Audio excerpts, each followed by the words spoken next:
So the director of this is Osgood Perkins. He directed Longlegs, which came out last year. Big Nicolas Cage movie, you know, him just being crazy. I have not seen that movie yet, so maybe we can compare them later on when I get a chance to watch it.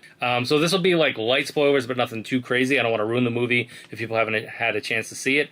It's his take on Stephen King's short story, The Monkey, this new film, with James Wan producing, delivering a horror film that sidesteps genre cliches while fully embracing its own chaos.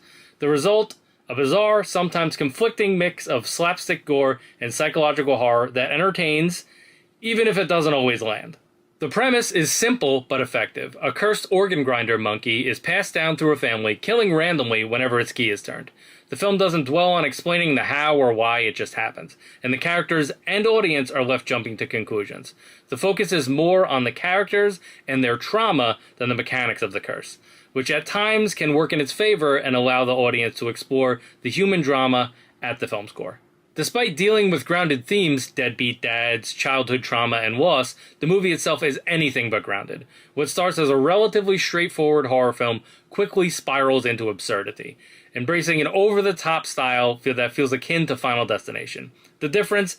Those movies know exactly what they are. The Monkey sometimes struggles to balance its gory spectacle with its slapstick undertones. Here, the slapstick horror tone makes for a fun, if sometimes conflicting experience. The kills are over-the-top gory, but the humor keeps things from getting too grim. The tonal shifts can be jarring, though, and while there's clearly some good use of practical effects here, there's also some poorly executed CGI sequences, specifically during the film's final act. Theo James does some heavy lifting in this one, shining as the lead Hal, narrator, and mysterious estranged brother Bob, who we mostly interact with over the phone until the inevitable crescendo.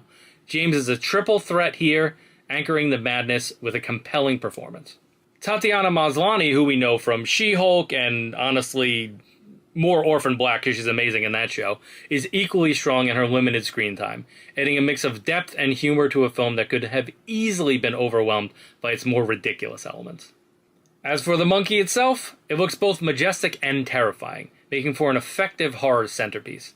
The twist was predictable, at least for me, but the overall plot is solid, as you'd expect from a King story, even if it leans into its absurdity a little more than expected. Ultimately, The Monkey is more goofy than I expected, and doesn't always find the right balance between humor and horror. A bloody, bizarre ride that doesn't always hit the mark, but entertains nonetheless. Final rating, 6.5 tense drum beats out of 10.